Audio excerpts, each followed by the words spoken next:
Well, good morning, committee members, and good morning to members of the public who are joining us today for the meeting. Before we begin the agenda, I'd like to ask April to introduce two fellows who will be helping the committee over the next several months. Thank you, Madam Chair. We have two fellows that are going to be with us. The first is a Virginia Academy of Science and Engineering and Medicine Fellow, and her name is Adele Baumer. She is a PhD candidate at VCU in Integrative Life Sciences, specialist in ornithology. I hope I'm saying that right. I'll get Adele to wave for me. She will be joining us. She started in mid-May, and she'll be joining us through August the 6th. The COVAS Policy Fellowship under the Academy aims to strengthen ties between the scientific community and state government, and she's here as a science advisor. She's specifically working on data related to diagnostic and procedural occurrences around the state. So she'll be working with Mike on this first project, and we hope to have her report to the HHR subcommittee later in the summer or early fall if she can come back. So Adele, please say hello. Hello, thanks for inviting me today. It's wonderful seeing everybody's faces. It's great seeing you, and we look forward to working with you. Me too. Great. Thank you.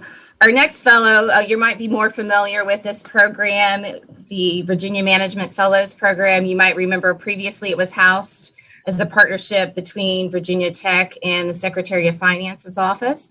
It currently is housed with the Department of Human Resource Management and is still a partnership with Virginia Tech. You might remember Tyler did his second of 3 rotations in that program with the Finance Committee before he became a staff member here. You might also remember Grace Wheaton. This time around, there's a new cohort, and DHRM matched us with Payne Tarkenton, and he is with us this morning. And this is his first of 3 rotations. And he is a recent master's graduate from Virginia Tech in political science, as recently as last month, I believe, and just had his thesis published. He'll be with us through mid-February of next year, so he'll get to experience a little bit of the session. He is interested in at least education policy, but we're still working on what his project will be, as he just started with us yesterday officially. So I would like him to say hello. Hello, everyone. Hello, Payne. Welcome. We look forward to working with you too. Thank you, Madam Chair, for allowing us this moment. I do want to mention that there is an extern working with Charles Kennington on our staff this summer. Her name is Donna Tram. She is in the, she has a majoring in political science and with a philosophy of law minor, or with political science and philosophy of law with a minor in economics, excuse me for misspeaking. She couldn't be with us this morning, but for those of you who were on the higher education subcommittee, Senator Locke will be introducing her this afternoon. So those are our sort of temporary staff members that we're happy to have and we're happy to work with to grow, hopefully, future leaders in state government. So thank you, Madam Chair, for allowing me to introduce them. Well, we're all looking forward to future leaders in state government, so welcome to all 3. April, can you call the roll, please? Yes, Madam Chair, thank you. Senator Saslaw. Here. Senator Normant. Senator Hanger. Here. Senator Lucas. Here. Senator Newman. Here. Senator Ruff. Here. Senator Vogel. Senator Barker. Here. Senator Edwards. Here. Senator Deeds. Here. Senator Locke. Here. Senator Peterson. Senator Marsden. Here. Senator Eben. Here. Senator McClellan. And Madam Chair, I believe Senator Peterson just joined us and you have a quorum. Thank you. Thank you. Okay, now let's turn to our agenda. Today we continue with our 2021 interim committee activities. I do want to mention that I am collecting feedback from all members of the Senate on possible uses of the almost $4.3 billion that Virginia is receiving from the American Rescue Plan Act's Coronavirus State Fiscal Recovery Fund. And I would ask that you provide your input as members of the committee, because as I have said previously, this is a wonderful opportunity to invest this funding in Virginia's future and allow us to emerge fully from the pandemic. And I would also remind you that we're under very tight time constraints on this funding. Turning to our agenda, we will first receive an update on the May revenue report from Secretary Lane. As I'm sure that many of you are aware, this will be Secretary Lane's last presentation to the committee, as he's leaving to be Senior Vice President and Chief of Staff at Centera Healthcare on July 1st. I have additional comments I would like to make at the end of his presentation, but I'm going to save them until the end of his presentation. And if anyone else would like to make comments, then I will recognize you. The second item on the agenda will be an ARPA recovery briefing by Rita McClenny, the President and CEO of the Virginia Tourism Authority. Then Commissioner Land will provide us with an update on the state psychiatric hospital census pressures, and she will also comment on their workforce issues. And we'll conclude with an update on the state employee return to work process from Emily Elliott, the Director of the Department of Human Research Management. Now I'll turn it over to Secretary Lane. Welcome, Secretary Lane. Good morning, Madam Chair. And it is a pleasure to be in front of you guys today. And it's also a pleasure to give this revenue report. If we go to the next page, please. When I was in front of you last month, said we had the largest revenue increase, monthly increase in the 21st century. That's been followed by the largest revenue increase in the last 50 years. Now, for the month of May. Now, a lot of that has to do with the tax filing changes going against last year and the due date of those returns. But nonetheless, all parts of our revenues that are generated by economic activity in the Commonwealth are running well ahead of their projections. And our economists, along with the nation's economists, continue to increase growth projections, not only in the short term, but the long term too, primarily for three reasons: the additional stimulus funds that continue to flow from the Washington fiscal and monetary policy, and I'll have a little bit more about that. Certainly the increased vaccinations. I think we're close to 50% in Virginia fully vaccinated and close to 70%, at least one vaccination. So that's going well. And of course, the reopening of the economy with all the states of emergency expiring, that's all giving us tailwinds in the short term, and I think for the foreseeable future. And of course, that's going to lead us to a revenue surplus, which I'll talk a little bit when we get through at the end of the presentation. Next slide, please. When you look at some of our economic indicators, and I went through these in a lot more detail last month, and there really hasn't been a significant change. All things are positive, with the one exception of, while we continue to add payroll employment both in the nation and here in Virginia, there still is a disconnect, because economists were expecting much more job growth than has actually happened the last couple of months, and that's been restrained by participants entering the workforce. And there's several reasons for that, this disconnect. Certainly there are still concerns about COVID-19 and a relapse, in particular in some settings. Childcare remains a significant issue for people returning to work. That should be helped when our schools are open and this the next few months with the pandemic easing and returning to normal. And of course, there is anecdotally talk about the timing of unemployment benefits and how that may be impacting some industries. But the main point is that there are factors that may constrain us going forward with our economic activity related to the workforce. So that's just one thing I want to point out on this page. Next page, please. But of course, both at the nation and in Virginia, as I mentioned, our economic activity continues to increase. And a lot of that has to do with federal and federal policy. And I mentioned last time, I think probably the most significant threat to our economy, and particularly here in Virginia, is shifting away from the pandemic, although we always need to be on guard for a relapse, but more towards inflation. And that may manifest itself in two ways as we go forward here. One is the cost of inputs, whether it's labor or materials or other inputs, they're all on the rise. Now, the Fed believes this is all temporary, but I went through last month. We've seen significant increases in lumber and commodities and wage growth. So that is going to be something that we're going to have to take a look at as we go forward. And the other is the fiscal or monetary response to inflation.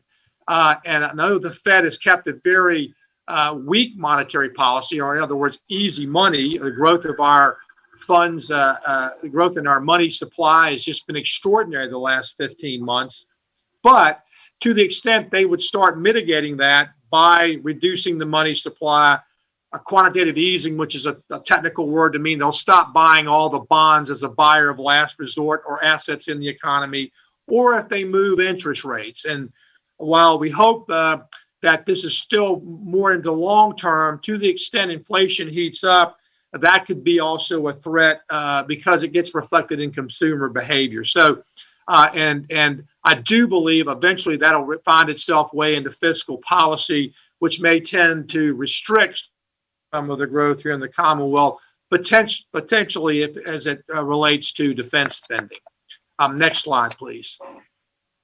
But really the story that is really moving the numbers behind not only our economy, but the nation's economy. And I heard that we were on before this meeting that the comment was made that the state of California had a $75 billion surplus.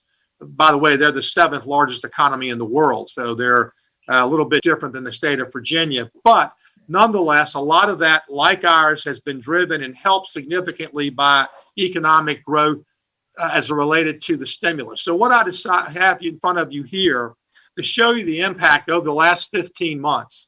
This is the direct impact that's come to Virginia for federal stimulus. The top part is direct monies to the state or localities.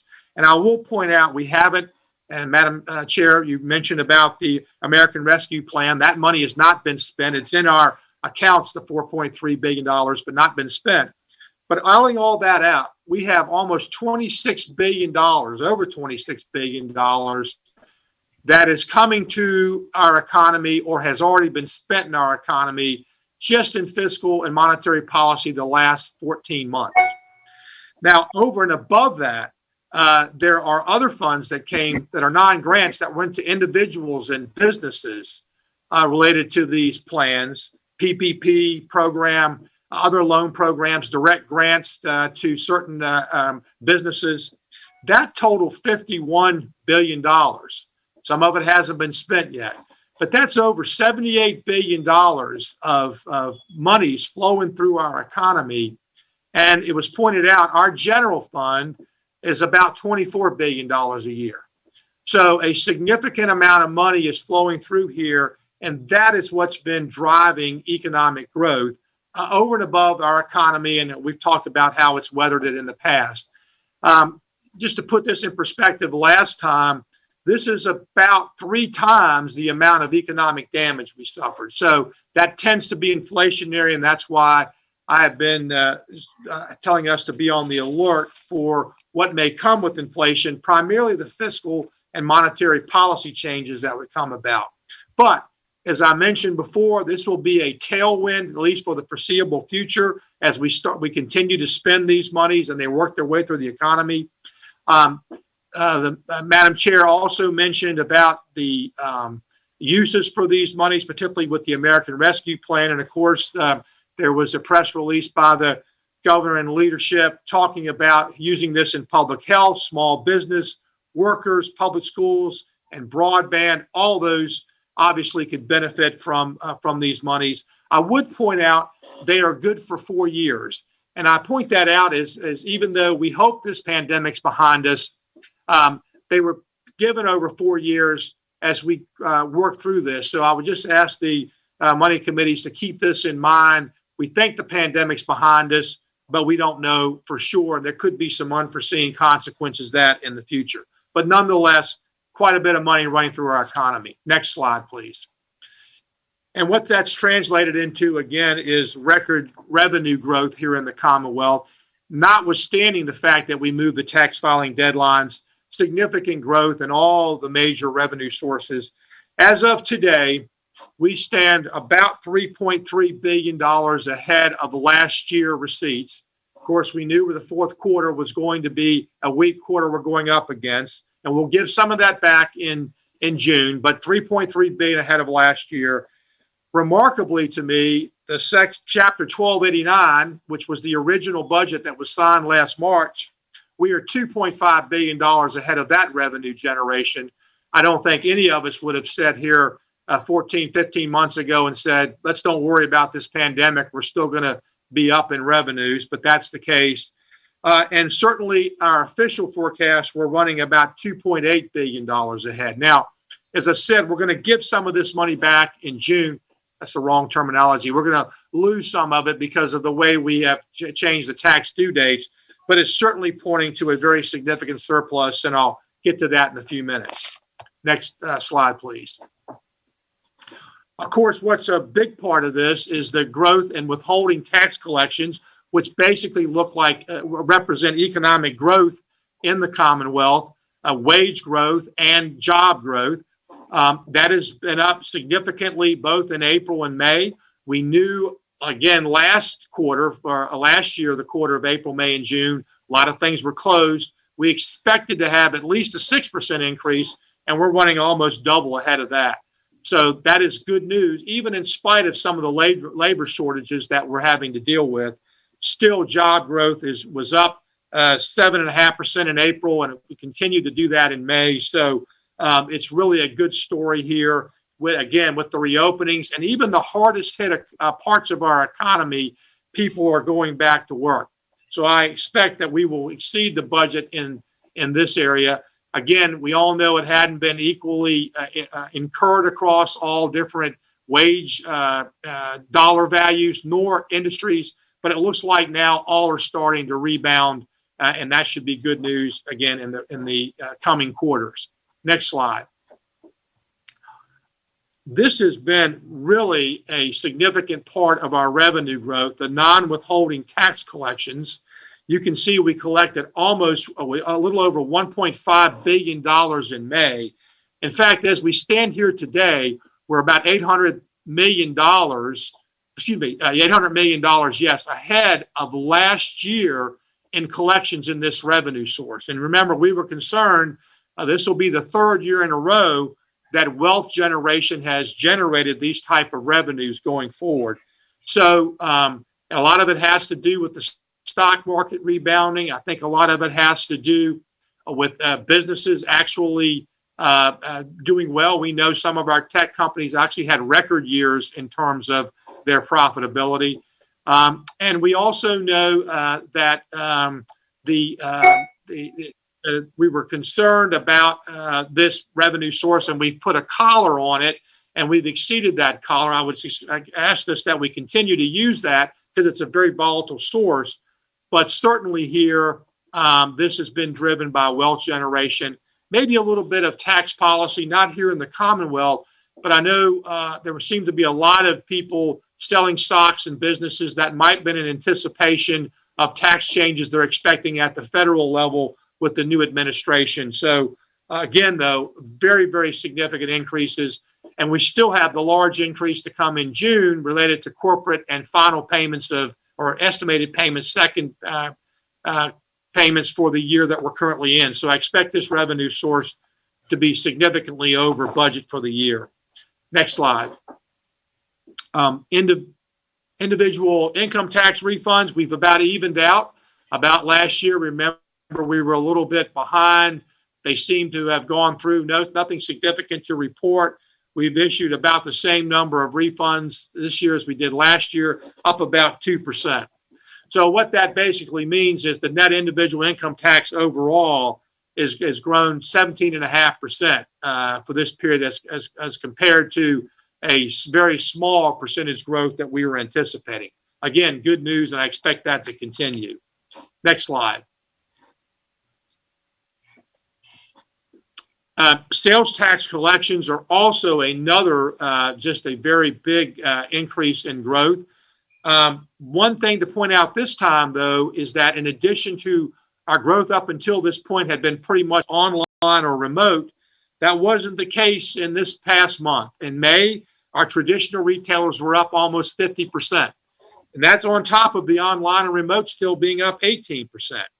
So a lot of businesses were closed last year. Now they're open, and traditional retailing is starting to add to our coffers. I should also point out, inflation is also helping us here. We're getting sales tax on inflated goods. And again, I mentioned lumber. That's up 300%. We're getting the sales tax on that as we sell those through Home Depot and other outlets across the Commonwealth. But this is a trend. We knew sales tax would rebound.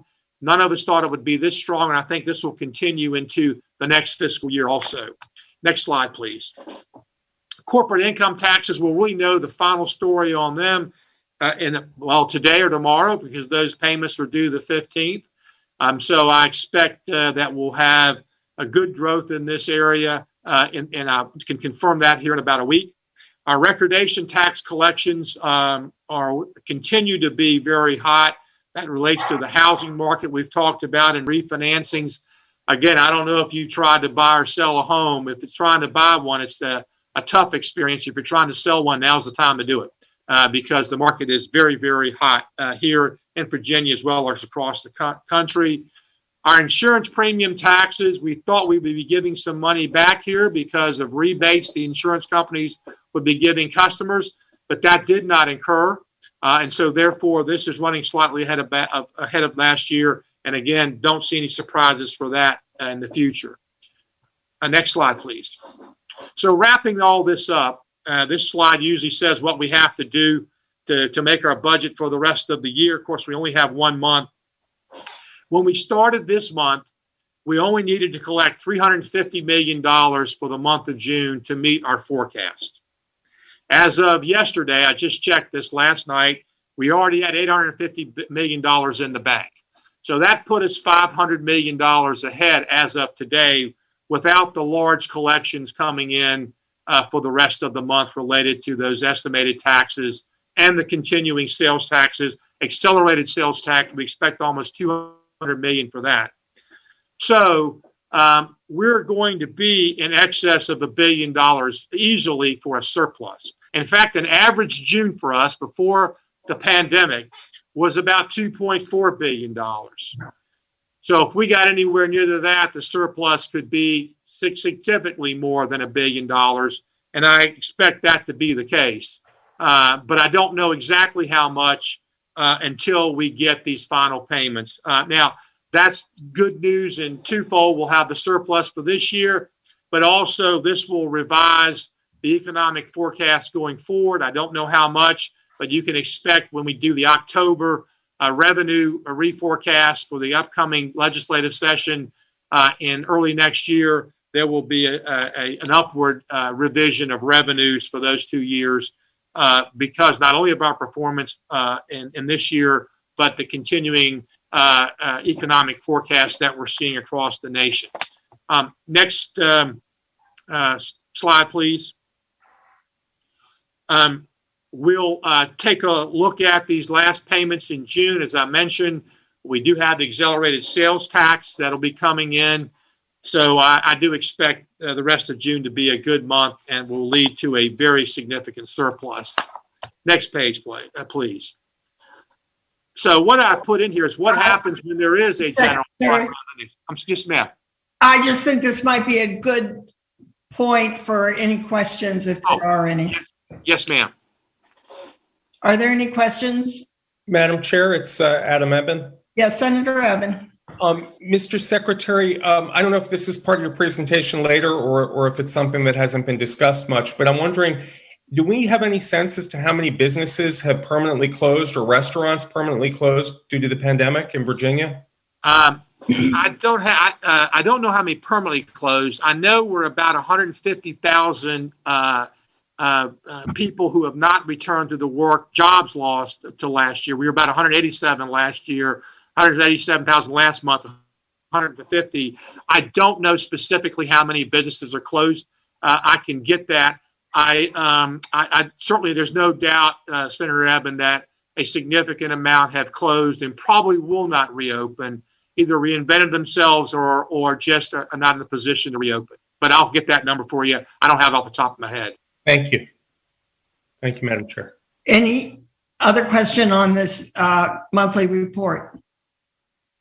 Okay, next part then, Mr. Secretary. Okay, so what I thought it would be wise, we had these questions before when we thought we were going to have a surplus. I now know we're going to have one, is what happens when there is a revenue surplus. Next slide, please.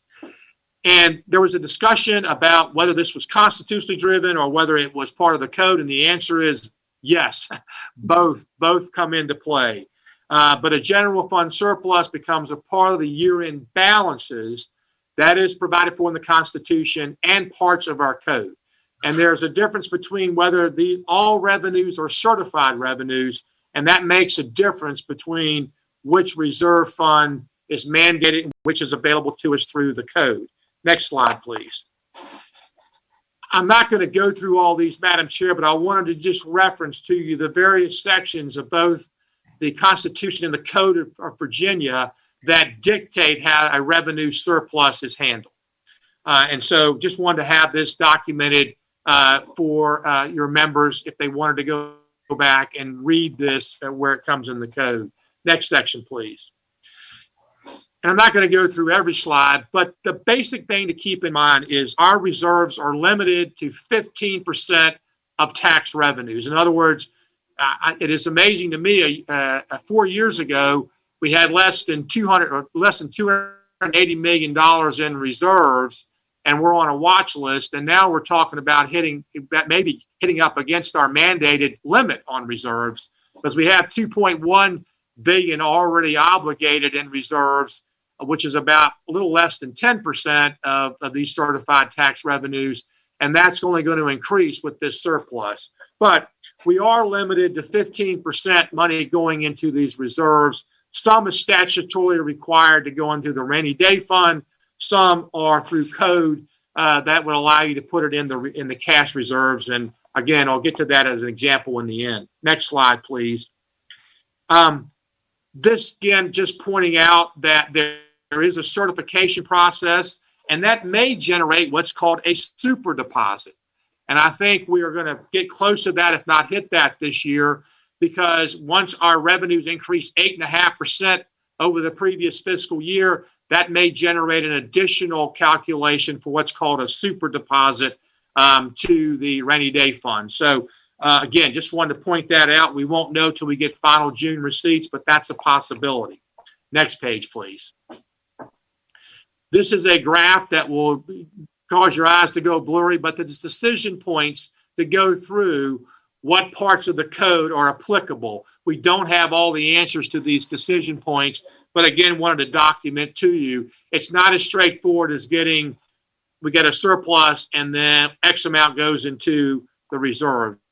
There's a lot of calculations, and this won't be known until the auditor in our Department of Accounts certifies the reserves of the year-end surplus, which will be sometime in July before that certificate, or early August before that certification is made. Next slide, please.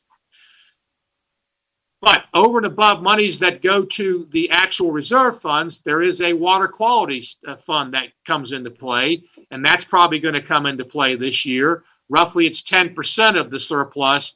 But again, after it's calculated through all the different machinations has to go through based on the code and the Constitution. Next slide, please. Then once you get through all that, the code kicks in, and we may have the ability to put money into the revenue reserve fund. So again, there's the priority of how these things go in, also to calculate or impact the amount of how they go in. Next slide, please.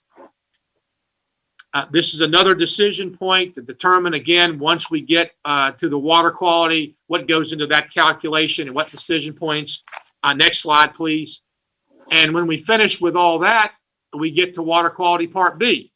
That tells us, again, another 10% of what's remaining will go into water quality part B. And next slide, please. And finally, once we get through all that, there are some non-recurring expenditures like transportation that'll get about 2/3 of what is left over. So the key here is to point out that while we're going to have a surplus, much of those dollars are spoken for either through reserves, water quality, or mandatory non-recurring expenditures like transportation. And next slide, please. This is a calculation of what would happen if we had a $1 billion overage, and I believe it's going to be more than that. And you can see that would give us a $300 million, a little over $300 million mandatory stabilization fund deposit, $100 million going to water quality part A, and about almost $60 million going to water quality part B. So if you're just looking in general terms, before you get to the non-recurring funds, about 50% of any surplus is going to be mandated to either go into the reserve funds or water quality part A or B. So that's a general rule of thumb. And then depending on how all that works out, some may be mandated to transportation and additional monies, again, to water quality B. So, Madam Chair, I wanted to just provide that. Again, we have about $2.1 billion in reserves before the surplus. I think we can estimate at least, $400 or $500 million going into that, getting us close to $2.5 billion in reserves, about 10 times where we were just 3.5 years ago.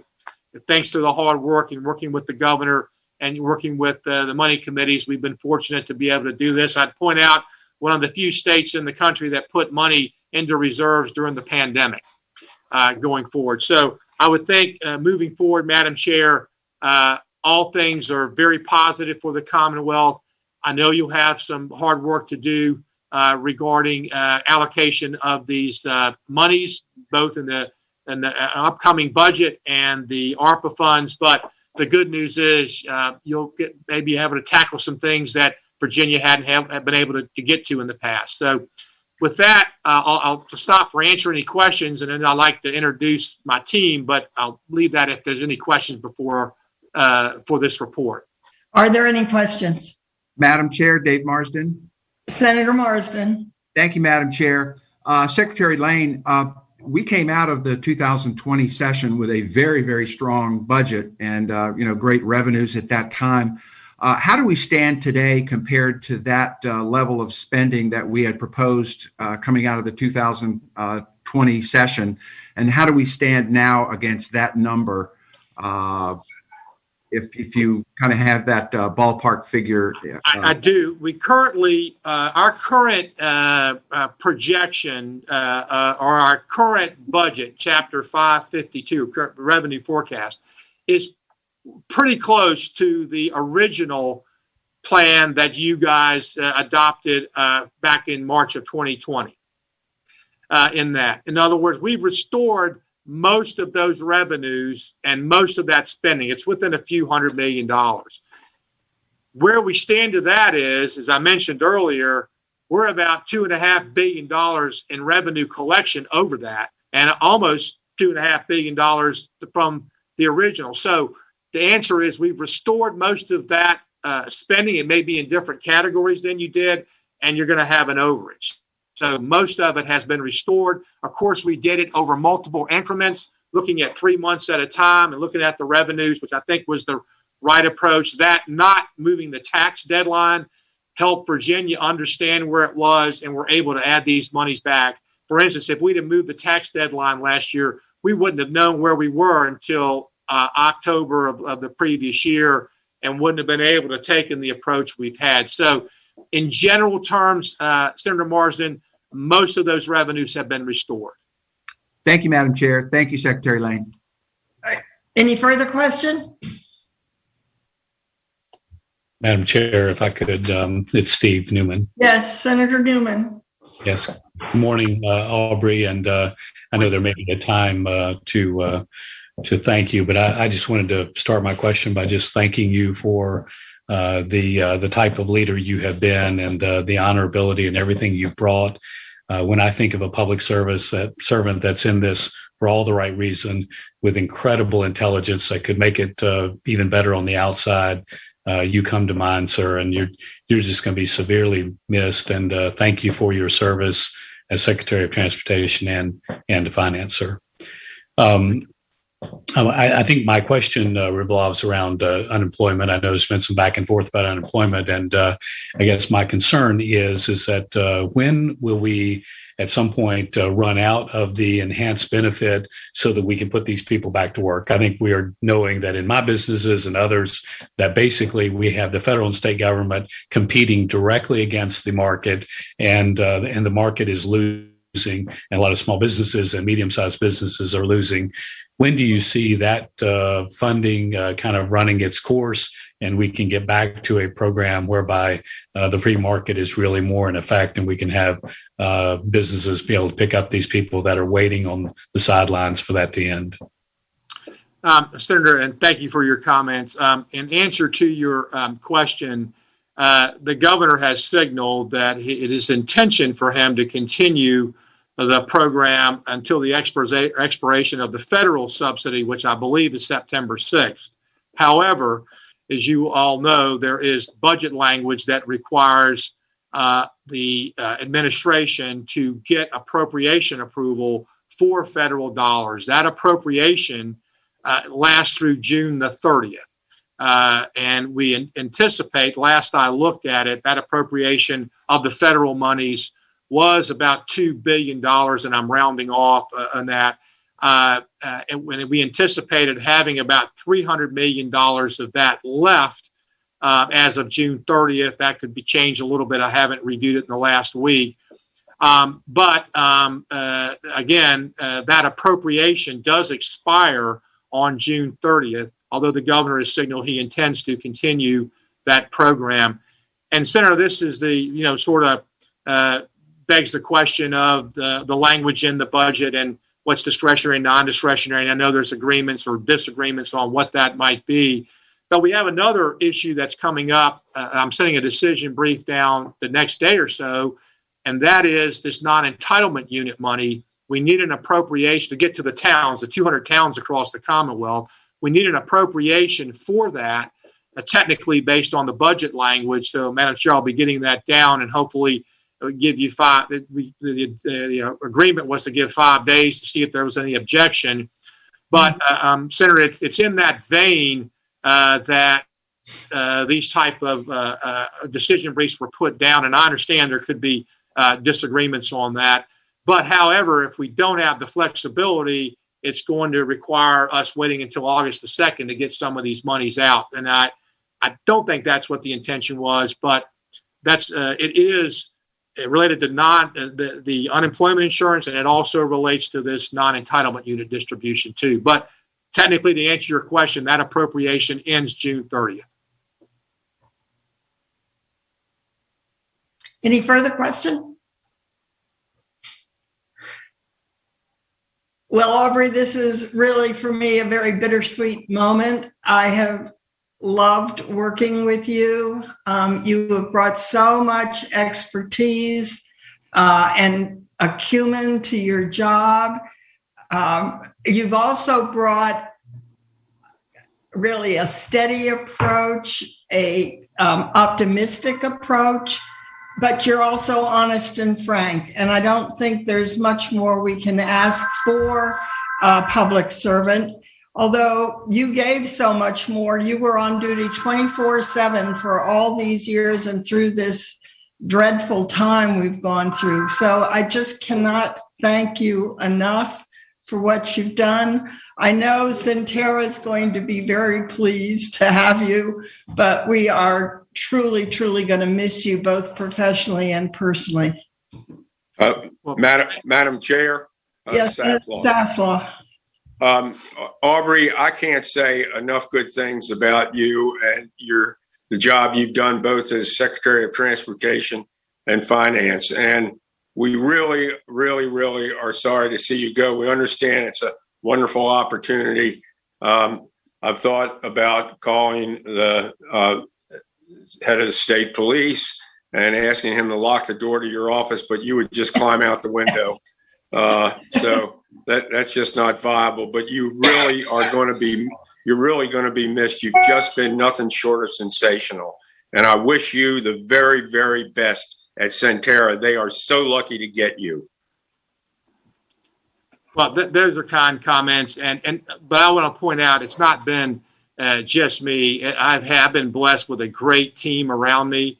Both my deputies, both June Jennings and Joe Flores, are outstanding, and of course, Joe is going to be taking over as Secretary of Finance, and it's in very capable hands. He's been very well known to all of you as been working with you guys down there, and it's really, without them, couldn't have performed the job that I have done, and I expect that to continue. Carter Hutchinson is going to be coming over as a deputy secretary, working with June. So, and all the agencies are still in place. So, I'm very comfortable that the professionalism and the amount of expertise is going to continue on. I will say personally, it is bittersweet for me, Madam Chair, others. I have enjoyed working. It's been one of the greatest honors of my life. And I mean that. There's been, good and bad things, but it's been a great honor. You look at it as a small amount of people in the state and really the country to get to do stuff like this. And I wouldn't have taken any position. I just thought it was right for my family and after almost 8 years, I do believe in public service, and I hope to continue that at Centera, just in a different light. And, I have to say the pay's a little better than here, but overall, it really was a great experience, and I wouldn't trade it for the world. And I hope to continue to have the personal relationships. But I just can't reiterate enough the level of expertise that's still remaining here. And I have all the confidence in Joe, with the support of June and others and the agencies, that they'll serve your needs. But I appreciate very much, and I also should thank, April. For all the work. She's been more than just a coworker. She's had to listen to me rant and rave about some things that I won't say in public. And so I really appreciate that and all the work. But I expect that'll continue. And I wish everybody here the best of luck too. And I know, look, couldn't have picked a better time. At least it's the largest increase. And so if it's messed up, I'll tell you one thing that Senator Warner told me when I first took the job, and I won't use the exact word he said, but he said, "Don't F this up." And so I don't think I have. And I think a lot of that has to do with the great leadership in both in both houses and working with everybody. And I appreciate it and hope our paths continue to cross in the future.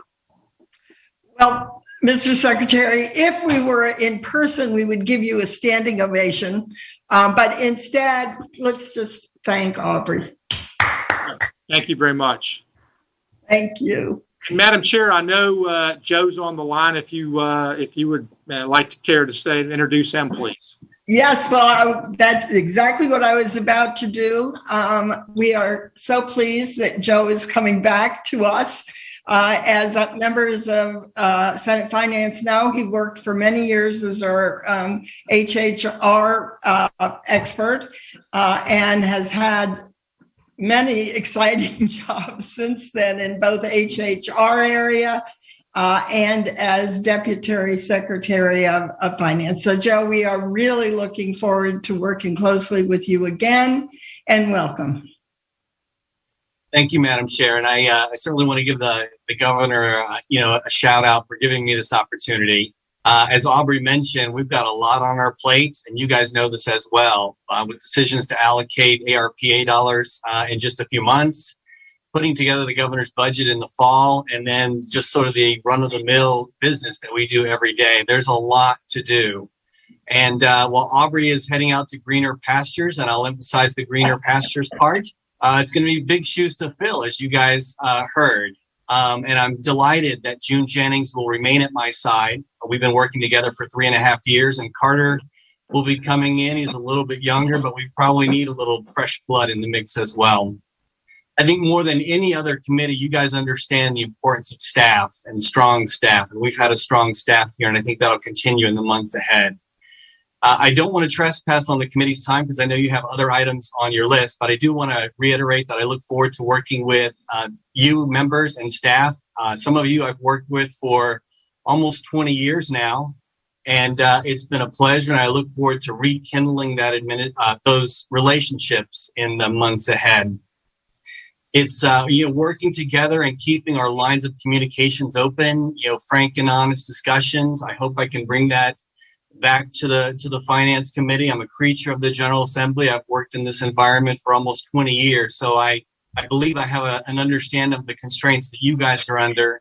And I look forward to working with you to make sure the fiscal train that Aubrey described earlier remains on track for the benefit of all Virginians. And I think I just lost my connection.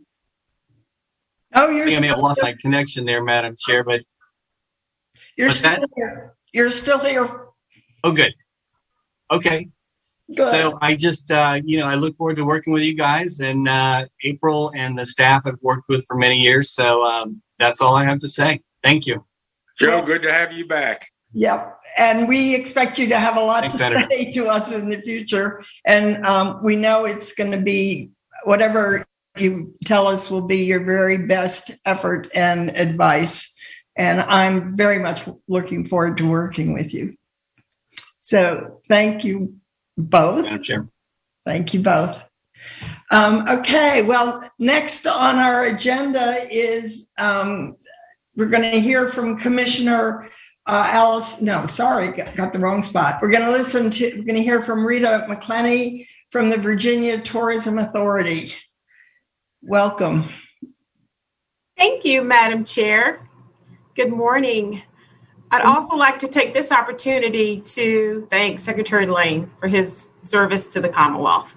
And Joe, I wish you all the best of luck. And I also like to thank the Senate Finance team with their logistical assistance for this presentation today. Madam Chair and distinguished committee members, I am honored to join you today to present Virginia Tourism's American Rescue Plan Recovery Briefing. I am the President and CEO of Virginia Tourism Authority, and we are here to ask for your support. I say we, because this industry, vital to the Virginia economy, is with me. The $27 billion tourism engine stalled out in 2020 as a result of the global pandemic. Every component sector was negatively impacted. Lodging, food service, attractions, business, convention, events, transportation, entertainment, and recreation. The entire sector needs financial recovery support. Now, a once-in-a-lifetime legacy investment opportunity is available to assist the devastated tourism, travel, and hospitality industry. As we all know, signed into law March the 11th, 2021, the ARPA stipulates the travel industry is in need of funding to recover and revive livelihoods, family businesses that have been in existence for decades, and thousands of otherwise thriving enterprises that became unrecognizable due to the health-required closures and shutdowns. We can go to slide 1, please. This is something to behold. April 2020 was the rock bottom of the U.S. and Virginia economy. I would like to present the road to recovery. Virginia's travel economy is digging out of a $10 billion decline, or said another way, a loss of 30% of visitor spending expenditures. Compared to 2019, the recovery is uneven. And you will notice that Virginia is trending slightly behind the US if you compare the blue and the red lines. And part of this is because Northern Virginia, the greatest economic contributor to the tourism economy, is slowest in the recovery due to dependence upon business travel, air service travel, indoor activities, and event-based products. Next slide, please. So the combination of lower local government revenues and losses in travel taxes made up over half of the negative 2.5 loss in Virginia's GDP. The loss in tax revenues typically generated by the travel sector was a shock to the revenue bottom line in 2020. Destination marketing organizations' budgets were reduced, which in many cases took away their ability to market their jurisdiction to travelers. And also, we know that people were largely mandated to stay home during this time, again, for health and safety reasons. Slide 4.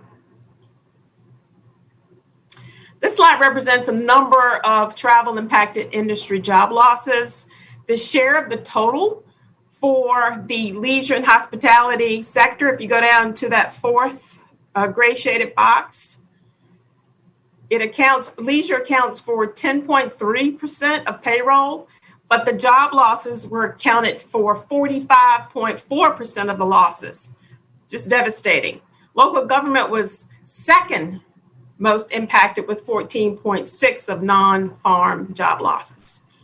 We want to prepare our communities to open their doors to visitors.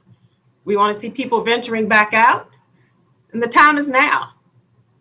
So the ARPA funding will help accelerate this recovery. Next slide, please.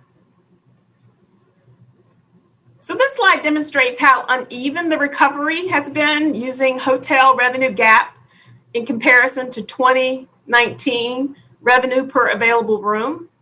If you look at that pop-out image, this proves out the point that outdoor, look up to the top left corner, and you'll see that this is Western Loudoun County. So this proves out the point if you look at, the percentage of decline was less because luxury and recreational leisure held up the best. And this was pretty typical across Virginia. And Virginia's proximity to the East Coast, highly populated areas, people who were, when they did venture out, were driving. I call it the tank of gas trip, so about 300 miles. And because of our, again, close proximity to so many of the country's population, they were making their way to Virginia to take advantage of our outdoor assets, our recreational opportunities. And also jurisdictions that are located near major interstate highways. These were, in many cases, the major corridors where manufacturing, component part assembly, and warehousing was still performing. And they fared decently okay, not great, but okay. And also, if you look at RevPAR, some of the mid-scale hotel markets fared better because they had fewer rooms to fill and their price point was lower. So transient travelers, construction workers, as we know, as an example, road work really never stopped across Virginia during the pandemic. Next slide. So as a result, all local hotel tax collections have been significantly negatively impacted, eroding resources available for local DMOs to respond. So really for Virginia, we're all about partnerships. We're all about leveraging. We're all about taking the Virginia's for Lovers powerful brand and associating that with every jurisdiction and their marketing campaigns to encourage people to visit and have a vacation in Virginia and meetings and all of the sectors that I've spoken about. And if you look over some of that TOT tax generation, you can see, again, uneven, but really severely impacted. And in March, April, May, and June, the transient occupancy tax collections were down as much as 70% if you look at the same months in FY19. All right, next slide, please. So every month we're not recovering, losses are still accruing. This slide represents 14 months of the pandemic.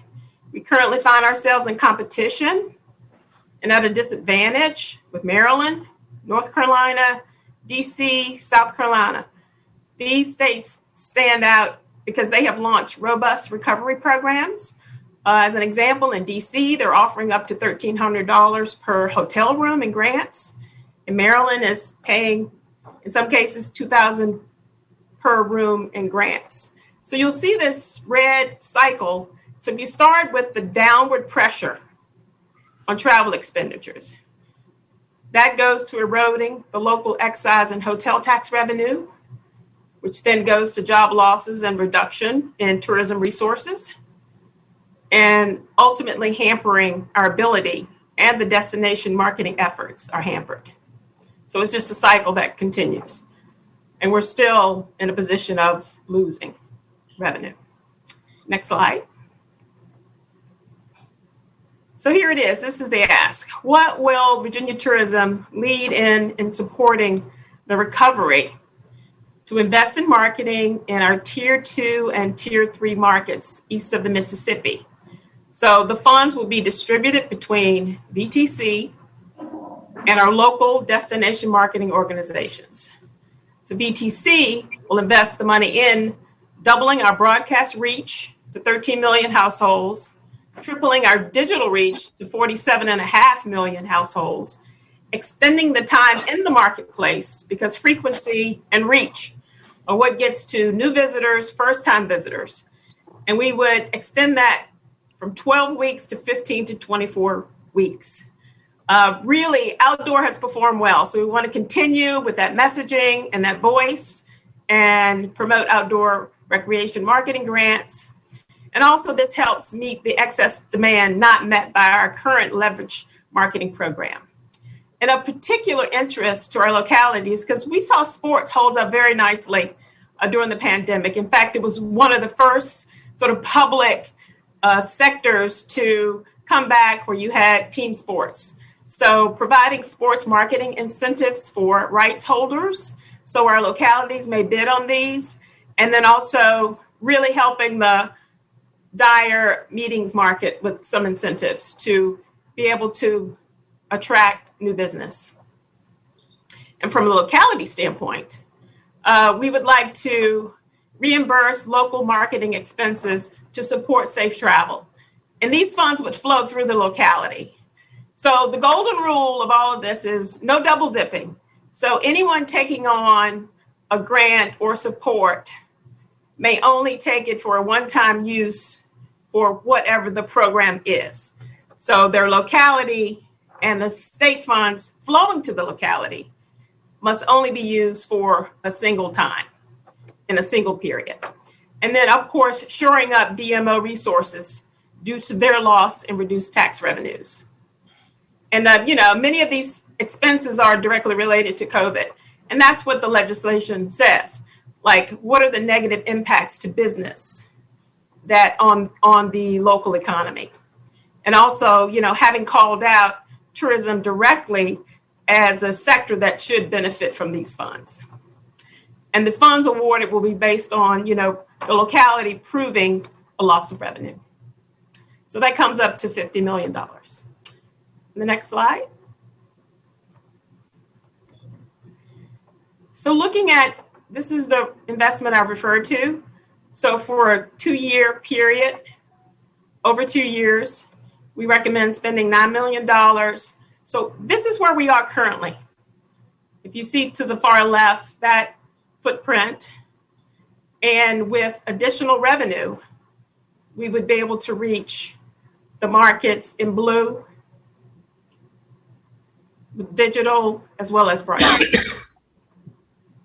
Next slide.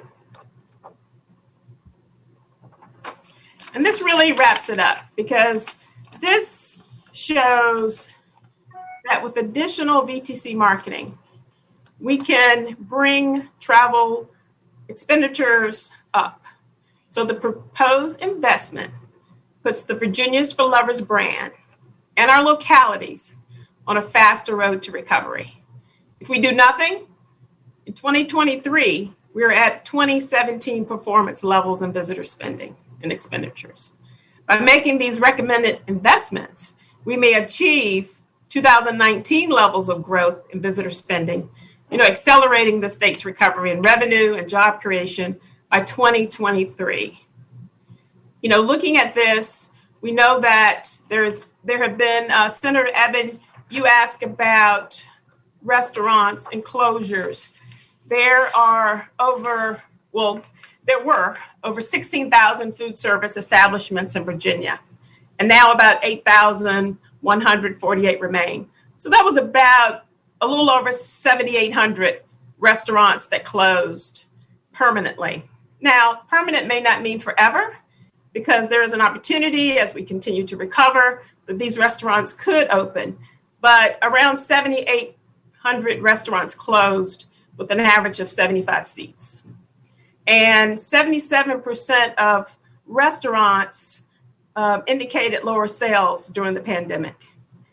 And a third of the restaurant jobs were lost during this time. So this is where we are. This is, again, where we'd like to go to assist with the recovery, and knowing that we could put these ARPA funds to excellent use. Thank you, Madam Chair. Thank you. Well, you've certainly made the case that tourism needs to be forefront in our discussions during the special session. Thank you for that presentation. Are there any questions?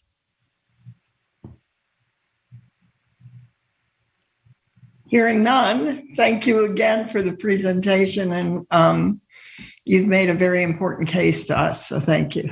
My pleasure. And we are surrounded by great allies and partners across the Commonwealth and our associations, Virginia Restaurant, Lodging, and Travel Association, and certainly the administration, who has been completely supportive. And we want to, again, revive and thrive and be the great Commonwealth that we are, in order to invite visitors and economic development activity, and which we know many times leads to new residents. As people are lodging around this pandemic, they are remotely working from all places. So Virginia's been a very popular destination for that as well. So we're seeking every opportunity to get back. Great, thank you. Thank you so much. Okay, next on our agenda is Commissioner Allison Land. She's going to update us on the situation with our hospitals and difficulties in getting staff. Commissioner Land. Good morning, everybody, and thank you, Madam Chairman and members of the committee, for inviting me to join you today. I just wanted to do a voice check. You can hear me? Yes. Okay. So next slide. So I was requested to come today and focus specifically on the state hospital issues that we're experiencing. And unfortunately, I will be giving you some information and saying some things that may not be easy to hear for the committee. But I will share with you an update on the census challenges our state hospitals are facing. And that, of course, remains one of our top priorities as an agency. And I know that DBHDS and your members and the administration have been working on these issues for years, and the picture actually looks bleaker rather than better ongoing. And simply put, we are unable to control our front door. So these uncontrollable admissions actually spill over and cause some major disruptions in operations, like extreme census pressures, staff turnover, and really unsafe conditions in our facilities. We're also seeing how easily our extraordinary barriers to discharge list increases if we don't consistently put extreme effort and check on it. And so we are continuously working on the different types of barriers on that list. One of the things that we're seeing are inappropriate admissions and an increased medical complexity that our hospitals can't manage. We're, and again, just unable to control the front door, even if the patients are inappropriate. It's also affecting our partners, like law enforcement, in large ways. And I'm also going to talk about some of the key initiatives that we're working on to help. like expanding contracts with private facilities, addressing our geriatric population, accelerating state hospital discharges to open up beds, and also, again, reducing that extraordinary barriers list group of patients. So we're going to be working with the administration to offer solutions. And of course, we'll make sure that they are patient-centered, fiscally responsible, and that we'll continue to modernize our system of care. And we want to work closely with you as well to refine the proposals as we bring them forward, because they need, these issues are really extremely urgent at this time, and we need your help to enact those meaningful and enduring solutions for these problems. Next slide, please. So our census is dangerously high in our hospitals currently. As you can see on this slide, 6 of our 8 adult state hospitals currently have census levels at or above 98%, several at 100%.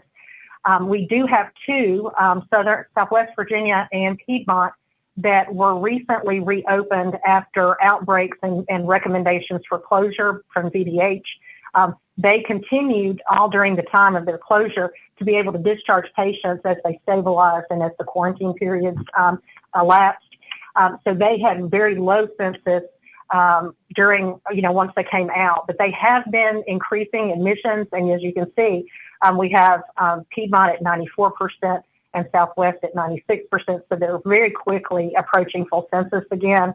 And I want to be clear, when we say that a hospital is full, it means that there are no beds. There are no beds left at all. And staff may find a space, but it will be on a mattress in the floor in a hallway or on a cot in a day room. And there's really no privacy for the patients. They're vulnerable to victimization by other patients. And there's a lack of staff that really can provide treatment for them and do any kind of interventions for the patients, because there's just not enough staff.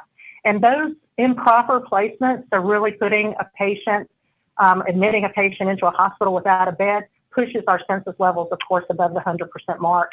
And that also increases the delays of patients and transportation issues, and really backs things up all across the system. And that's when emergency departments, they end up being delayed and having to board maybe for hours and sometimes days. And I'm sure that y'all have heard the complaints. I hear the complaints when that happens. And that's one of the problems that we really need to work on and address, are these transportation delays, as well as some of law enforcement issues when they're actually having to stay with those patients for those long hours instead of being back in the community and doing their policing efforts. So I'm going to walk through some of the potential solutions and options in my next slides. So next slide, please. So before that, I wanted to talk a little bit about our staffing shortages. But this slide gives a clear picture of those shortages, and you can see those staffing vacancies. The top line is the direct care staffing, and the bottom line are our providers. So the physicians, the nurse practitioners, the internal medicine physicians, all of those folks are on that second slide. And they're well over, in staffing vacancies, over 20% and up to 54% in most of our state facilities. We did last summer, DHRM did launch a Mercer benchmark database so state agencies could have access to national compensation data. And they worked with Mercer to look at state roles and all agencies were eligible to purchase the data set to help with their making sure that their staff compensation levels were competitive and at market rates. We did receive this data set in April. We actually also worked with them, not just for the roles for state employees, but also for healthcare related roles. And so when we analyzed that data that we received in April, we found that our PSAs, RNs, LPNs, those types of positions were at the 10th percentile of market. So very low compared to being competitive rates, which really then opened our eyes to some of the reasons that we're having the challenges that we're having. And so we're seeing that, an increasing number of vacancies that are difficult to fill for these critical, direct care staff roles. And in March 2020, when the pandemic was just starting, we had over 1,000 direct care vacancies, just right there at 1,000. And in this past month, at the end of this past month, we had grown to almost 1,300, so another 300 vacancies. Our facilities are actually funded at 90% staffing, but with the vacancies, that augments that and makes it worse. So we're really running 60 to 70% in the facilities. And so we're seeing these critical staffing shortages among the providers as well, as you can see. And that also, each of these types of vacancies makes us have to rely on expensive options, other options. So we have a lot of extra cost around locum tenens, physicians. We do a lot of contract staff that can be up to 2.5 to 3 times the cost of an actual employed staff member. And we do a lot of international nursing programs to fill some of the gaps. But we're still having tons of vacancies, so we're not making any headway. This pressure with the staffing and combined with the high census levels means that the safety of staff and patients is a significant and serious concern. And we are showing and seeing internally, and it's being reported by other advocacy groups and others that are looking at our operations, all the increase in the claims and the serious incidents of where folks are having harm to patients and staff. And so not surprisingly, this type of environment and the stress also affects individual employee decisions to leave their employment with us at DBHDS. And so that's, it's a really tough situation. Next slide, please.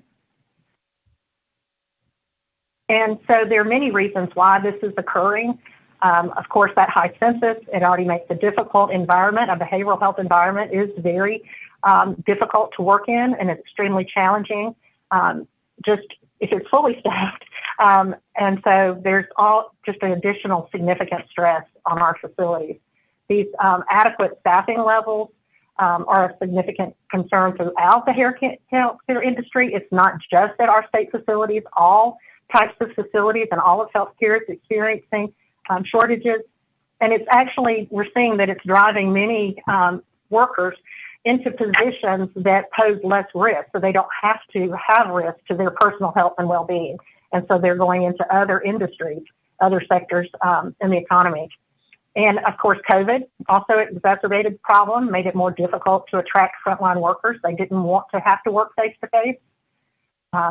Oregon just activated the National Guard to help with low staffing at its state hospitals, and we're looking into that possibility as well.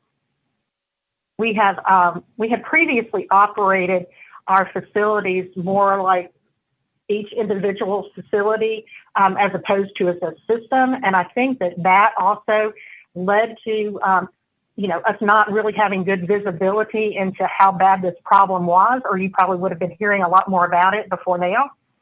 And so we're going to continue to work to, we've talked up to given some of the results of that study, the Mercer data set study and analysis up through HHR, and are communicating with them about our needs.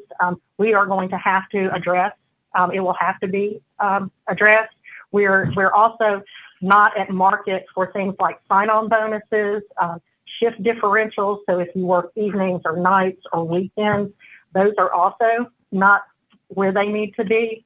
And so we're going to continue to have to look at what we can do to, close this gap so that we can recruit and retain appropriate staff for our facilities. So of course we're in a hyper-competitive market because of the scarcity of the resources and competing with all of the other healthcare providers. And we'll continue our intensive recruitment efforts and then try to close those salary gaps.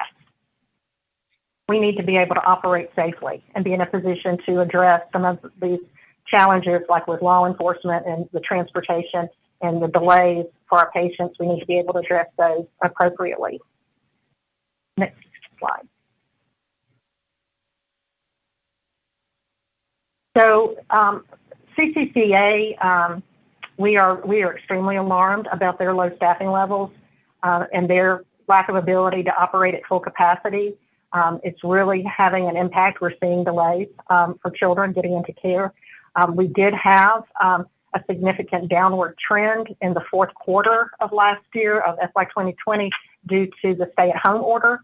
But we actually had an outbreak and had to close the facility last fall. And when we went to reopen, our staffing levels were at 37%.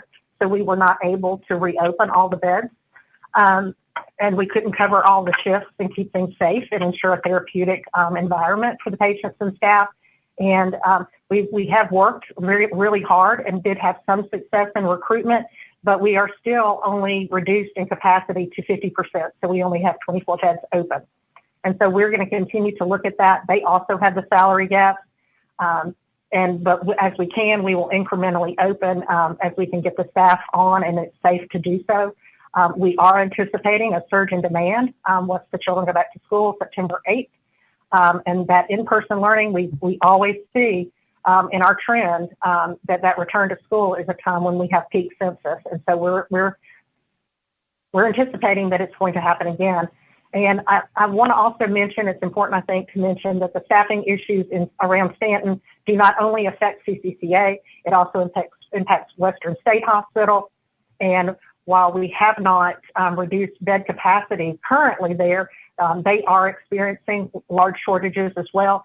But we're doing everything we can to bolster them. But I did want to mention that the first 28 beds of the new expansion, we anticipate that we're going to have to delay that because staffing is not yet at safe levels in the current beds, much less to have them open an additional 28 beds. So we're continuing to work on that critical situation as well.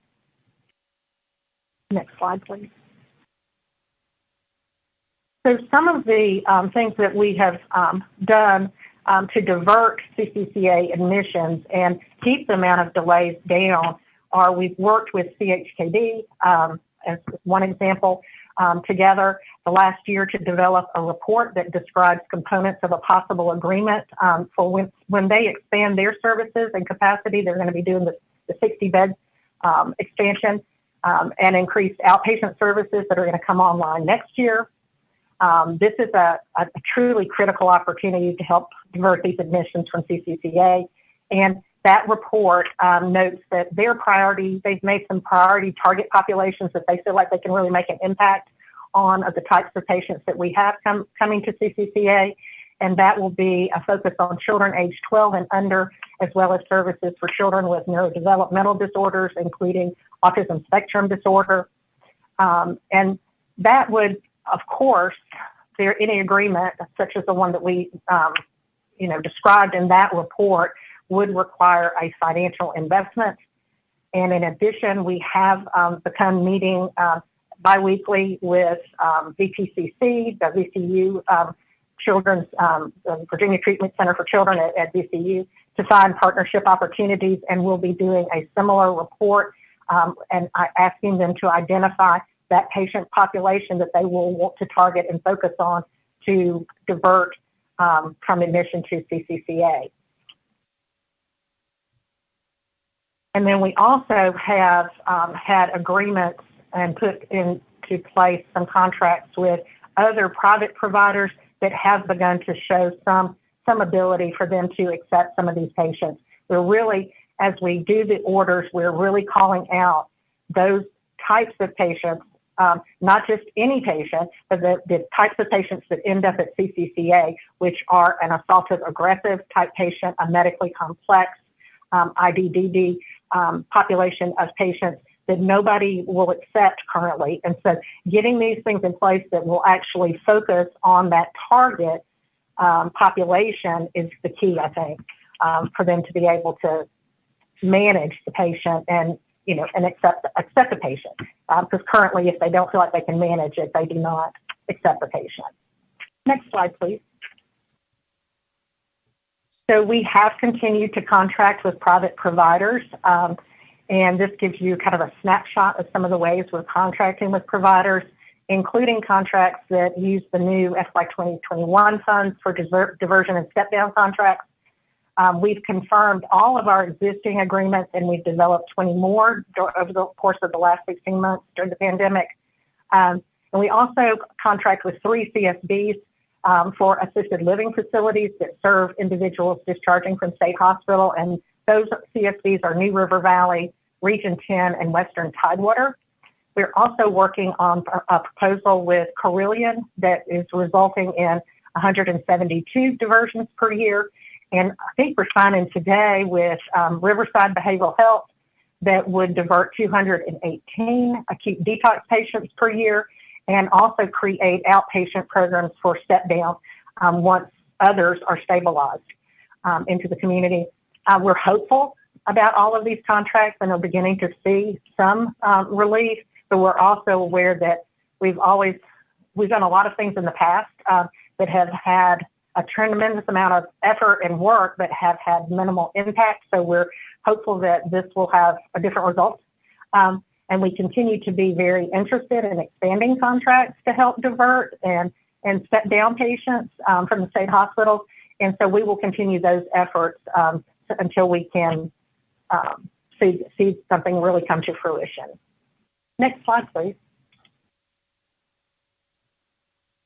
As you saw in former slides, the hospitals are on an unstable trajectory, and because there's so little and no bed availability, some individuals are experiencing admission delays while the hospital staff are working to free beds, and that's really no small task. It's hard to, especially during a pandemic, when we already know we have a lack of community resources for prevention and wellness, which is why folks end up in crisis going into hospitals. But the pandemic also, we lost some providers, some were not able to accept admissions, and so we had a lot more challenges in getting patients discharged. So it's really a tough job to do that, so no small task there.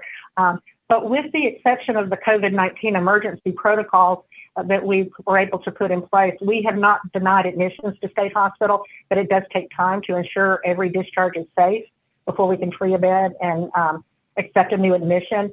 And when those admissions are delayed, we have the ripple effects to begin, and they worsen, such as the backlogs in the emergency departments we talked about, tying up more law enforcement time to transport people to treatment.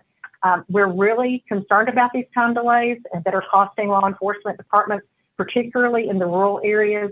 And again, I hear a lot about this, and I'm sure you are as well. We're working with administration, law enforcement, and providers to explore ways to address these delays, and are hopefully going to come forward with some good solutions. Next slide. So in March of this year, alternative transportation became available for adults and children statewide, and you can see how that trajectory on this slide, you can see how it's continued to grow, and it's been a wonderful rollout. It started in October 19th, so we finally got that to the finish line.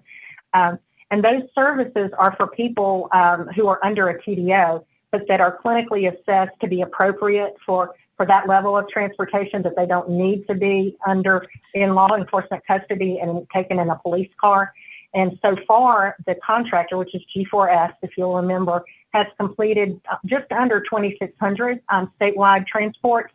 And then that also includes children. So we've had 161 children since that rolled out in November of 2020. The average trip is about 188 miles, so you can imagine how much time that saves law enforcement. And we actually have kind of computed the time. We think it's about 6,500 hours of time that's been saved for law enforcement. So we're real pleased with that and expecting those numbers to continue to increase now that it's available statewide and that the awareness of the program has been growing. But notably wanted to just make sure everybody understood it's a vendor use contract. So we pay based on usage. So as the trajectory, we're liking the numbers, but it will require additional funds to sustain it as it continues to grow. What we hope is that we will eventually get to 50% of all the TDOs going by that means of transportation, and that we can have and fund 24/7 operations, and so that we can maintain a quick response time so the delays are greatly reduced. Right now, the way that the contract is and what G4S has the authority to operate is strictly the transportation, and that really can only ease that law enforcement burden for the transport itself. They cannot sit with patients in the ED during the ECO period, even though such a custody transfer would be better for both the patient and the officer involved the law enforcement officer. So we're continuing, again, to look at opportunities to expand that service, to make more of an impact during that ECO and TDO period. And that could take a significant burden off law enforcement. So if we could get that to the finish line, that would be a real opportunity there. Next slide, please. I was going to switch gears a little bit and talk about an example. I mentioned inappropriate admissions coming to the state hospitals. One of those is that a large percentage of our geriatric TDO admissions have a primary diagnosis of dementia. And the reason that they're coming is that our current code definition includes dementia. However, dementia is not a mental illness. So, you know, it's not there. We are not the best place to manage these patients. Assisted living and memory care units are more appropriate sources of care for these types of patients. There's been a significant increase in geriatric admissions to the state hospital in recent years. And when we do have Piedmont, which is fully a geriatric hospital, and then we do have 3 other facilities that have dementia units as part of the hospital, not the entire hospital. When we run out of geriatric beds, if we go over census in geriatric beds, which typically we say, you know, over 100%, that means that we're taking up adult beds and adult units. And so then we reduce the capacity there. These patients, the sources of the sites of care, ALFs and nursing homes, do exist that more appropriately serve people with dementia. Currently in the Commonwealth, we do have those types of facilities, but we really need to, have more of those services developed and really expand them. And some of the solutions that we're working on we initiated a pilot with Mount Rogers CSB in Southwest Virginia, and along with Innovative, which is a long-term care nursing home company, to provide support to their nursing facilities for taking older adults with behavioral health challenges. So these primary dementia with behavioral disturbance patients. So far we've had 29 of our state hospital patients have been admitted to that new specialized unit at Innovative's St. Wesley Health is the facility since February. And none of them have returned to the hospital. They've been able to manage, and we've put in social workers that are on site there and are building the competence of the staff to manage the patients. It's been very successful. We're also doing further discussions with Innovative about doing it in other parts of the state because they have so many different facilities. So we'll be expanding that. We just finalized an agreement with Western Tidewater CSB for a dementia crisis program, which includes an interdisciplinary team. And also they're going to set aside 10 beds at the Tidewater Cove Assisted Living Facility for respite for these patients. We also had released, and we've actually closed it, I believe now, an RFP for specialized nursing home services using DAP funds.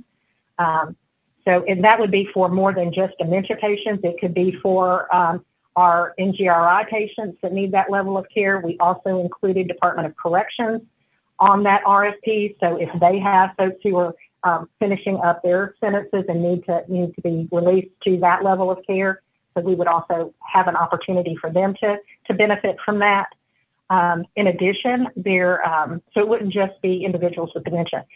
In addition, there was $3.5 million in this year's budget for diversion and discharge of individuals with a diagnosis of dementia, including a pilot for mobile crisis. And we're also doing a work group that's also part of that, that we'll need to have a report done and to you guys, I think it's by September. And that group is going to actually work on how we use the funds, which we'll receive starting July 1st. And then also we'll be looking at identifying existing services for individuals with dementia in the Commonwealth and make recommendations on improving quality and availability of care for those that are living with dementia in the Commonwealth. So lots of activity going to be going on this summer around the dementia population. It's very exciting to see. Next slide. Another one of the areas that is really critical is expediting the discharge process for patients who are clinically ready. So they're ready for discharge, And that's going to remain a top priority for me. We need to be able to open the bed space for the individuals in crisis. It is not appropriate for them to be delayed for discharge when they're ready, when they no longer need to be in a locked state psychiatric institution. The current process for discharging is really designed to support individuals who have historically had long-term stays at state hospitals. And that long-term chronic patient population was the norm prior to the bed of last resort legislation. But actually, currently, 66% of our state hospital admissions are short-term acute care patients. And what we need to do is have our discharge process to be adapted for that shorter stay population.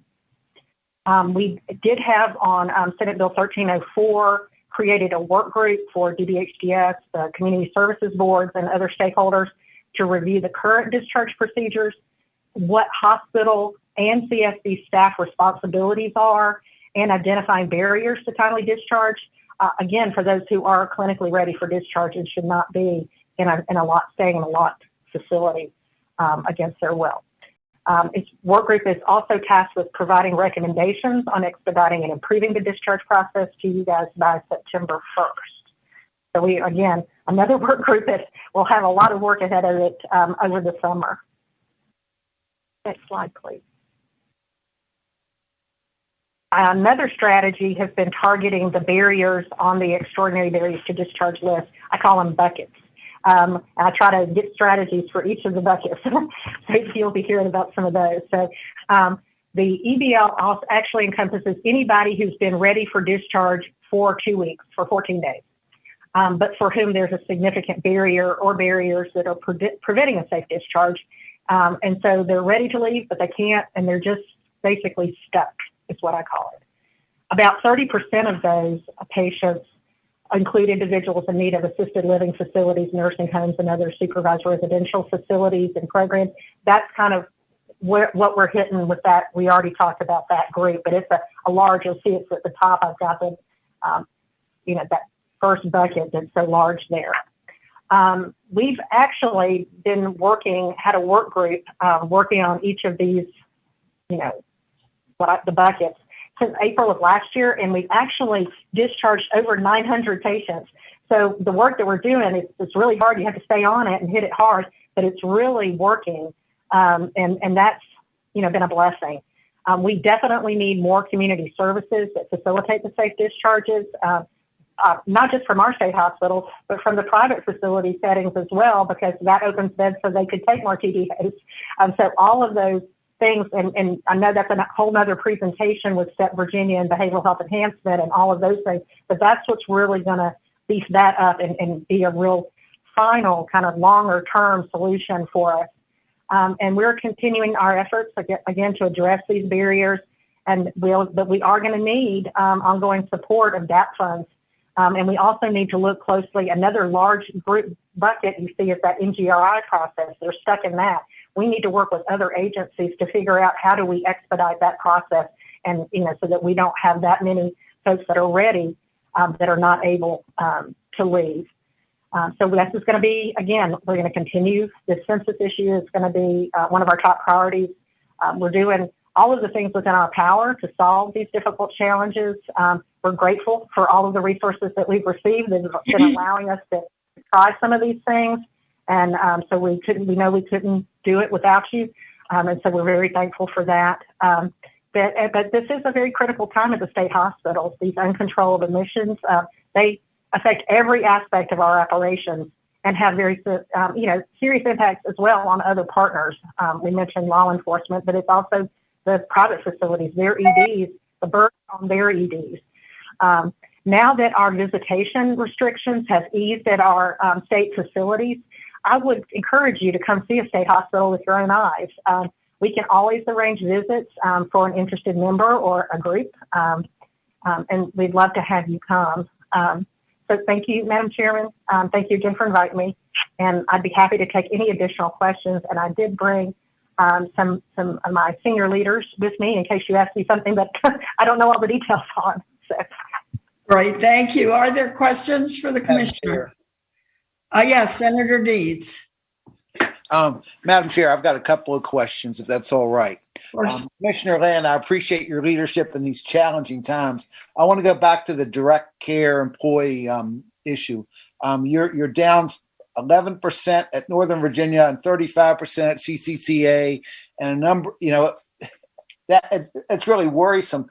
Could you develop a plan for granting bonuses to some of your employees or your direct care employees as a way to incent them to stay on the job? So we have done that. We do all types of things. We've done retention bonuses, recruitment bonuses. We've done hazard pay during the pandemic. We have shift differentials. They're just not at competitive rates. And so we have sent up, I'm not able to share it with you because it's not, I don't know where it's at. But we sent it up through HHR. And so I know that they're looking at it. We're hopeful that we'll be able to get something in place that would allow us to be competitive. Yes, ma'am. It seems to me that we're going to have to find a way to raise pay. But right now, while we have all these federal dollars at our disposal, it might be worthwhile to develop a plan for consideration this summer at the special session. Okay. Right. So all of the agencies were asked to send up plans. We have sent it up, and we did have a plan to address this in that. So, but I'm not able to share it with you. Well, I appreciate that. You said that you're funded at 90% of your staff ordinarily, and staffing was an issue before this pandemic occurred. Do you think it's worthwhile for us to consider funding some additional plans to train direct care providers? Mm-hmm. That's one of the things that we actually do. We have a training program that gets those, which you would typically probably look at it in a private industry or a long-term care facility, is a CNA type of certification program for our DSAs. And so we have that.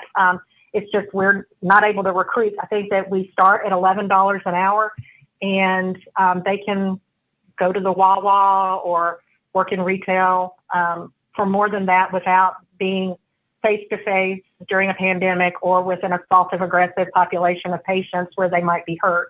Sure. So as you see it, there are plenty of people out there in the pipeline. We just don't offer enough pay. That's I'm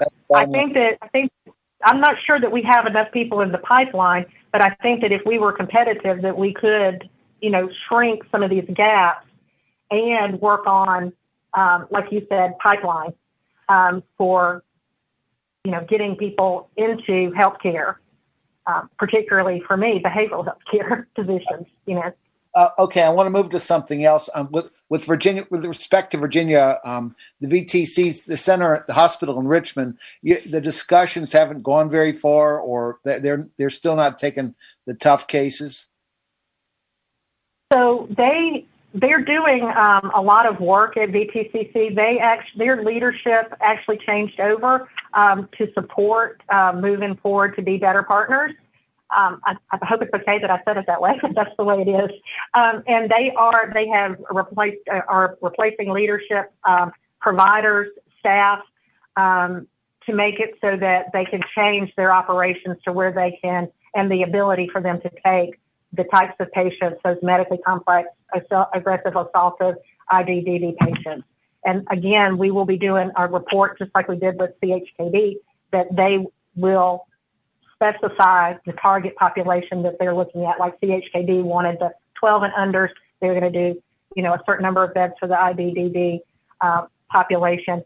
They're going to have an inpatient unit in their main hospital that does medically complex patients that also have psychiatric co-occurring, and a unit for psychiatric patients that are mainly there for that, but that are medically complex. So we're working on focusing on those very specific target populations that nobody wants, which is why they end up at CCCA.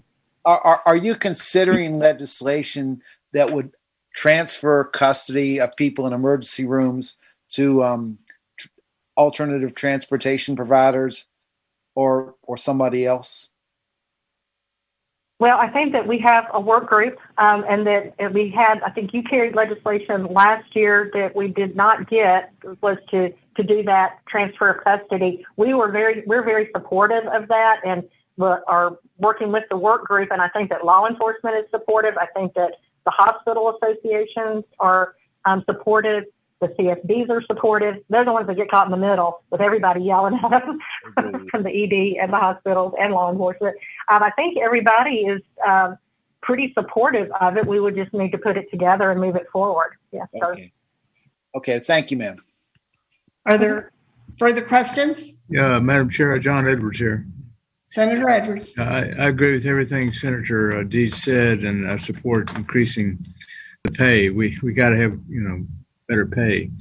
You mentioned alternative transportation, assuming alternative to law enforcement transportation. Is that it? Right. Yes, sir. Until we had G4S, which is our contractor, which I guess we don't have to just have G4S as the alternative, but that's our current provider. They were all being taken by law enforcement in custody to the state facility or other PDO places.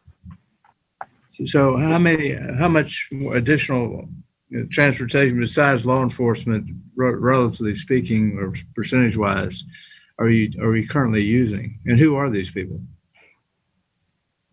G4S is a company that does this. They've done it in other states.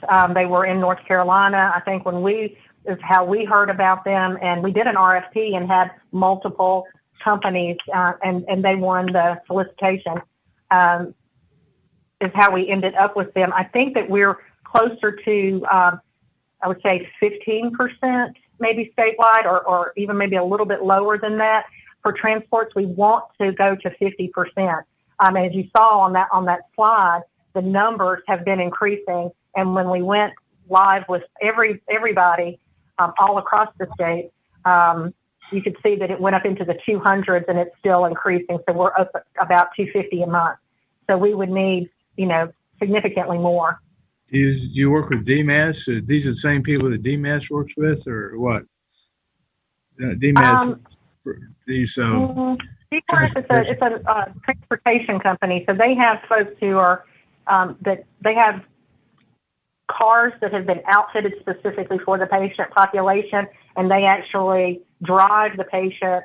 They take custody and put the patient in the back, and they drive the patient to the location, whether it's a inpatient facility, that's a private facility, or to a state hospital, and then make sure that they hand the patient off safely for admission. You do not work with DMAS on this, or using the same people? It's a different system. I'm not sure. I'm not sure about any kind of relationship they have with DMAS. Okay. Does anybody else from DBHTS that's on the call know of any relationship with DMAS? Okay. So, Thank you, Madam Chair. Yes. Any further questions? Well, I just want to make a comment that for the past several years, both the administration and the legislature have put significant efforts into improving our mental health system. We've had our Deeds Commission working, as well as our Money Committee working very hard on this issue. But it seems we're still on a downward spiral when it comes to workforce. And we are going to have to belly up to the bar on this one. We're going to have to start funding adequately. It's a moral imperative for me, but I think realistically, we should also look at any legal jeopardy we may be in if we don't do it. And I would encourage the administration in its budget to be very realistic about this. And I'm going to personally pledge to make sure that at least in our Senate budget, we're adequately funding this department. So thank you, Madam. Thank you, Commissioner. Thank you, Madam Chair. Our last presentation this afternoon is from Emily Elliott, who is giving us an update on the process being followed for state employee return to work. Emily. Thank you, Madam Chair and members of the committee. And I'm going to start with a challenge, I hope, and maybe a little bit of a campaign to say when we think about return to work, we remove that return to work and say return to office.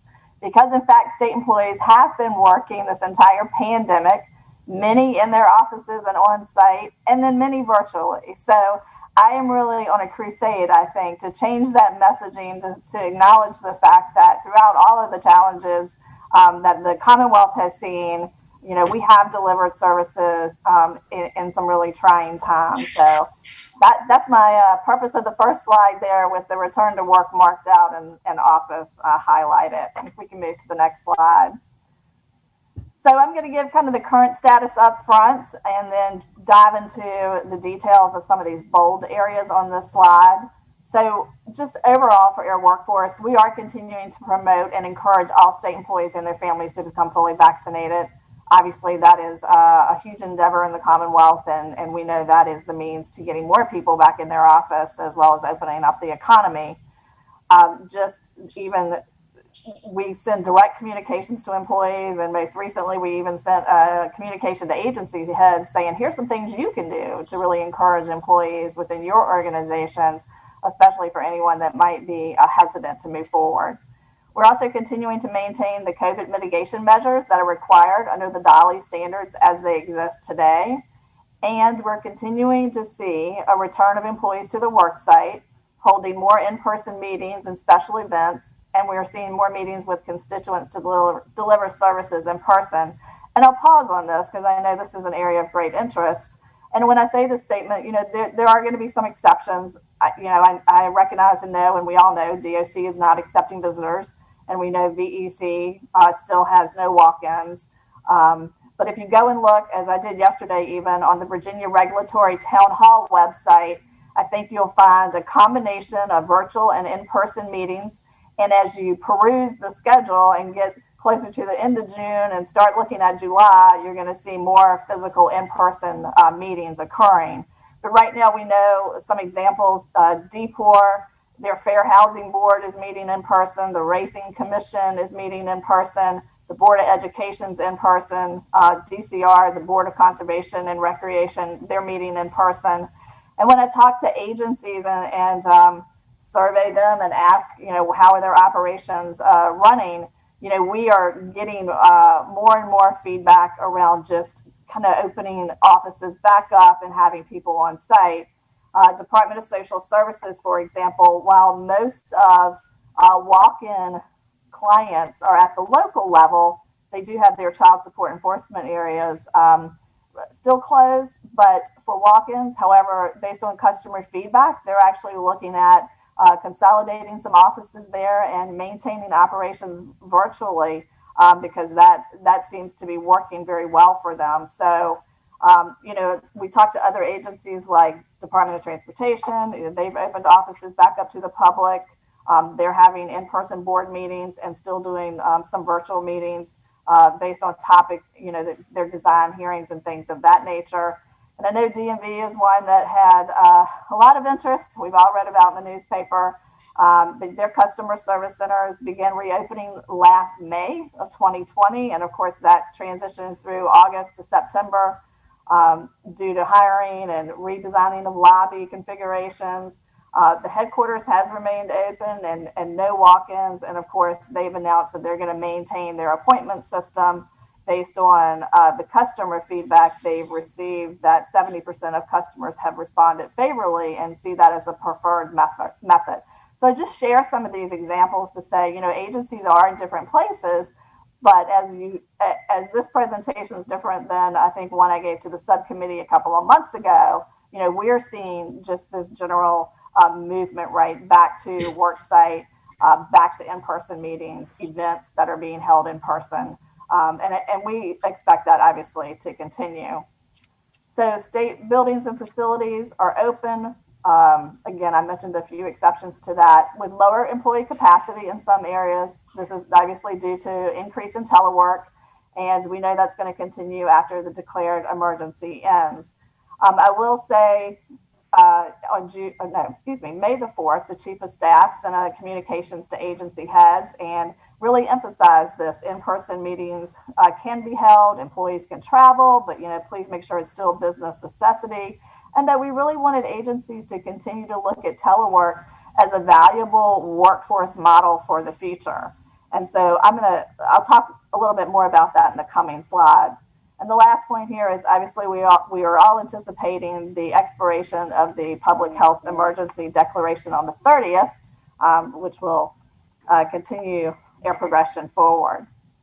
So if we look at kind of what happened at the workforce in March of 2020 and move to the next slide, please. Thank you. You know, we really did do a pivot. COVID really forced acceptance of teleworking, and it really did create immediate shift in thinking about how and where work could be performed. The Commonwealth was at an advantage because we had had a teleworking policy and program in place since 2008. The Code of Virginia already had a requirement that each state agency have a goal of not less than 20% of the eligible workforce teleworking. But as you know, agencies had varying levels of adoption, and roughly 26% of our classified employees were deemed eligible for teleworking, and about 19% of those were actually teleworking in some capacity. Well, as we moved into the pandemic, nothing like a crisis to cause significant change, and that's what we saw. People started reevaluating why positions couldn't telework, and how do we deliver services like we've never delivered them before. And if we move to the next slide. So early on, we created a state agency workforce readiness team, and we really focused on how do we support agencies in the workforce to continue operations. And so we had weekly meetings, discussions, sometimes multiple times a week, but with VITA, General Services, Labor and Industry, Health Department was part of that, obviously DHRM, emergency management, and any others that needed to come in during the time frame. And we really focused with agencies, what were their needs at the time. And obviously there are a couple of things listed here. Technology was one, where people needed web cameras, laptops, increased collaboration tools to be able to even have remote meetings, and other like applications that maybe agencies didn't have. Obviously, procurement was a big deal. We were all looking at how to purchase face coverings if they were necessary, how to do enhanced office cleanings, and put in place any office reconfigurations that would be necessary to separate employees or separate the public for the distancing requirements that were in place. We provided lots of leave and benefit guidance. Obviously, there was public health emergency leave that we introduced. We had the federal leave programs, and we had changes to our benefits plans to just try to really meet people with what their needs were. We also did a lot of training for managers and made training available. While we had experience with teleworking, we all acknowledged that some had not adopted that as much as we had hoped. So we really tried to support folks and went back to teleworking 101. And also really, helping people learn online conferencing tools. I fair say we are much all better today at maneuvering the different types of online meeting platforms that we use than we were come day one, March of 2020. And so, just a lot of support, really trying to embrace where we were with, in general, most of the workforce. And teleworking at some point was reported at its highest levels ever in the Commonwealth. And again, this is on average. Many agencies were reporting 90% or more of their workforce was actively teleworking. And when I say on average and in general, it's because, we're really focused here on the office workers. Obviously, some agencies and some positions were still on site, whether it was corrections, state police, behavioral health, things of that nature. So as we're coming out of the pandemic and move to the next slide, we are looking at the future of the workplace. Agencies have been and are continuing to evaluate the impact to the workforce.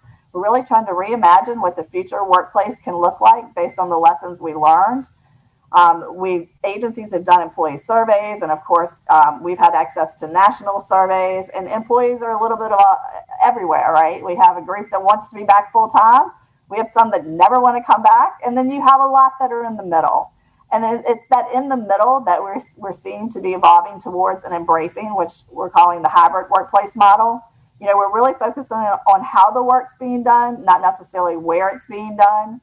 And we know we'll have some employees on site full time and others will continue to telework, but the office becomes a place of collaboration, where you go for direct contact with employees, at projects you're working on, you need to print, you need to get resources, and really maybe reimagining what that looked like, as well as the space around it, which goes to the next 2 points that I'll explore even further. So we know to remain competitive as an employer and really to enhance recruitment and retention for state employees, we're going to have to continue to embrace teleworking, really trying to hold the line on pushing back any conversations around we need to return back to where we were, because we don't think that's going to keep us competitive. I personally have talked to people at Anthem, at Dominion, at Capital One. I participate every month, and at one point was weekly, listening to other state personnel offices, with what were they doing with their workforce, and really trying to gauge where are we all headed. And I think more and more, where we are today, again, slightly different than where we were a couple months ago when it was still unsure, is that most people are moving toward this hybrid workplace model. There will be more teleworking, but that office environment is still critical.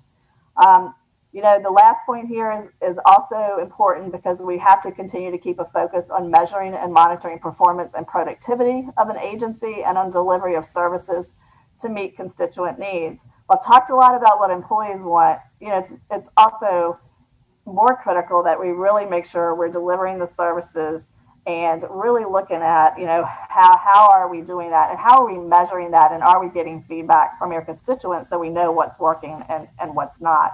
And to that point, the next slide, please.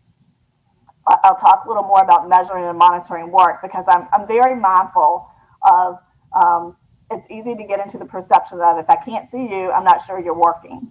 And so there are all kinds of tools that can be used to manage around that. And that's what's been part of our program for a very long time. So again, measuring and monitoring work shouldn't be significantly different based on where the work is actually performed. Agencies have strategic plans. We all have performance goals. We all have federal and state mandates that we have to meet.